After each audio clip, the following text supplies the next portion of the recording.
चंद्रमा मनसूदा चक्षुर्योदाता सूत्रात्मकं जातं विष्णु स्वाहा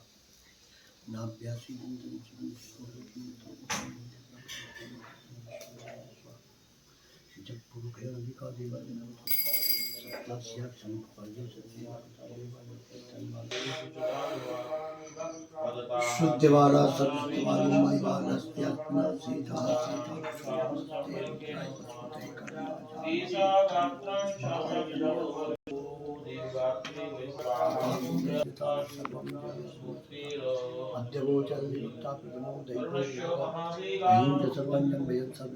ओम नमः शिवाय शंकराय नमः ओम नमः शिवाय शूलपाणाय नमः ओम नमः शिवाय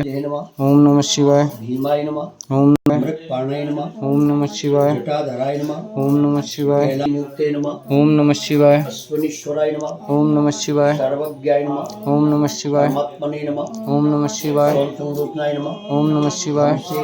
ओम नमः शिवाय यज्ञमयाय नमः ओम नमः शिवाय पंचभक्ताय नमः ओम नमः शिवाय सदाशिवाय नमः ओम नमः शिवाय विश्वेश्वराय नमः ओम नमः शिवाय गणनाथाय नमः ओम नमः शिवाय वीरभद्राय नमः ओम नमः शिवाय प्रजापते नमः ओम नमः शिवाय हिरण्येक्षे नमः ओम नमः शिवाय दुर्धर्षाय नमः ओम नमः शिवाय गिरिशाय नमः ओम नमः शिवाय गिरिशाय नमः ओम नमः शिवाय अनघाय नमः ओम नमः शिवाय भुजंगभूषणाय नमः ओम नमः शिवाय भर्गाय नमः ओम नमः शिवाय गिरिधन्वे नमः ओम नमः शिवाय गिरिप्रियाय नमः ओम नमः शिवाय अष्टमूर्तये नमः ओम नमः शिवाय अनेकात्मने नमः ओम नमः शिवाय सात्विकाय नमः ओम नमः शिवाय विग्रहाय नमः ओम नमः शिवाय शाश्वताय नमः ओम नमः शिवाय खड्गपर्शवे नमः ओम नमः शिवाय अजाय नमः ओम नमः शिवाय राजनूतकाय नमः ओम नमः शिवाय भक्तिवास्ये नमः ओम नमः शिवाय पुरारते नमः ओम नमः शिवाय भगवते नमः ओम नमः शिवाय ब्रह्मदादिपाय नमः ओम नमः शिवाय मृत्युंजय नमः ओम नमः शिवाय सूक्ष्म तन्वे नमः ओम नमः शिवाय जगत व्यापने नमः ओम नमः शिवाय जगत गुरुवे नमः ओम नमः शिवाय जनकाय नमः ओम नमः शिवाय चारु विक्रमाय नमः ओम नमः शिवाय रुद्राय नमः ओम नमः शिवाय पते नमः ओम नमः शिवाय स्थानवे नमः ओम नमः शिवाय अहिर बुद्धियाय नमः ओम नमः शिवाय।